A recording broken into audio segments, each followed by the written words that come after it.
Avui, en un Plus d'Educació, us explicarem dues rutines i dues destreses de pensament amb l'objectiu que conegueu la seva autoritat a l'aula i us endinseu a l'organitzador gràfic que us permetrà dur-les a terme. Alhora, veureu per a cada rutina i destresa un exemple pràctic per fer un exercici de llengua catalana.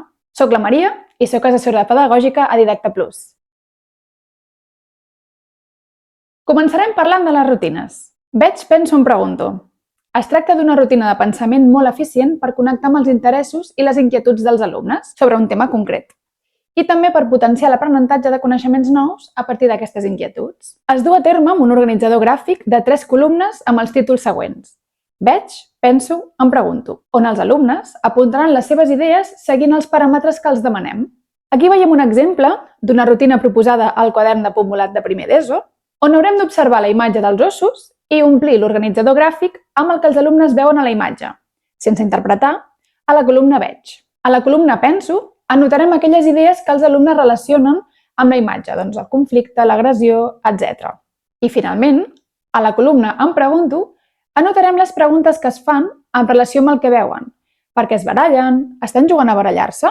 És un bon moment per observar diferents tipus de pensaments. Què més ens permet aquest tipus de rutina? Desenvolupar la curiositat, la capacitat d'exploració i la creativitat, la posada en comú evidencia els diferents punts de vista d'una mateixa imatge o text i permet iniciar activitats o situacions d'aprenentatge concretes a partir de les pròpies inquietuds dels alumnes. El semàfor. La rutina del semàfor és una rutina que ens permet organitzar les nostres idees segons el grau de certesa que en tenim de cadascuna d'elles. L'organitzador gràfic ens proposarà escriure, respecte a un tema, aquelles idees que discriminem com a certes, el semàfor verd, les que identifiquem com a dubtoses, que requereixen que ens aturem a reflexionar-hi, el semàfor ambre, i finalment les que identifiquem com a falses, el semàfor vermell.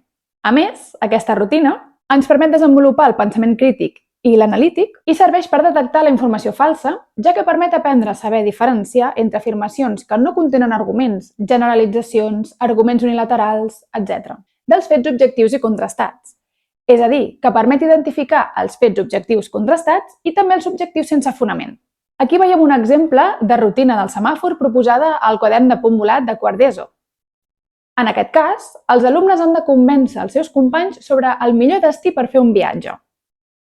La rutina els ajudarà a estructurar els seus arguments per persuadir l'equip que la seva proposta és la millor, a partir d'un llistat objectiu i contrastable de punts forts de la seva proposta: clima, tarifes, etc. Afegim un punt més de complexitat tot presentant dues destreses de pensament. Compara i contrasta. Es tracta d'un organitzador que ens ajudarà a trobar semblances i diferències entre dues produccions del tipus que sigui, imatges, textos, audiovisuals, etc. Ens ajudarà a guiar una observació més profunda dels objectes d'anàlisi a través de la detecció dels atributs que els fan semblants o diferents i, en última instància, ajudaran els alumnes a pensar de manera eficaç, la qual cosa revertirà a l'escriptura dels seus textos. Aquí observem una dinàmica per comparar i contrastar dos textos de Guillem de Berguedà i Ramon Llull respectivament, activitat proposada a punt volat de segon d'ESO. Aquesta dinàmica ja ens indica els elements en els quals hem de posar la nostra atenció per comprendre què comparteixen o no aquests dos textos, com és el destinatari o el tipus de poema, i també situar-nos en el context històric en el que es van escriure. Les parts i el tot.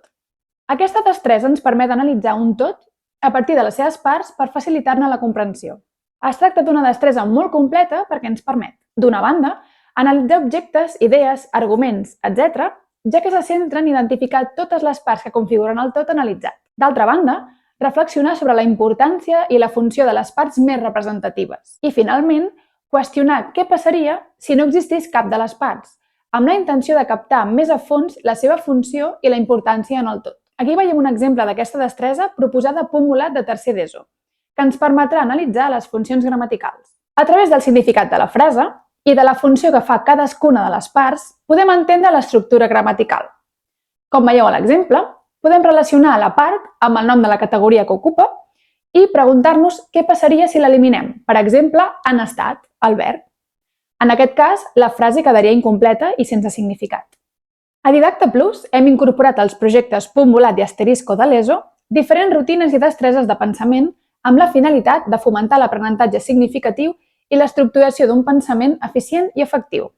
Si ets docent de llengua catalana o llengua castellana a l'ESO, et pots descarregar aquestes rutines que t'hem explicat a través dels enllaços que trobaràs a la nostra descripció. Si us ha agradat aquesta càpsula didàctica, no us oblideu de deixar-nos el vostre like i seguir-nos per descobrir nous continguts i metodologies al nostre compte d'Instagram @didactaplus. Fins la propera i ens veiem al proper capítol d'Un Plus d'Educació.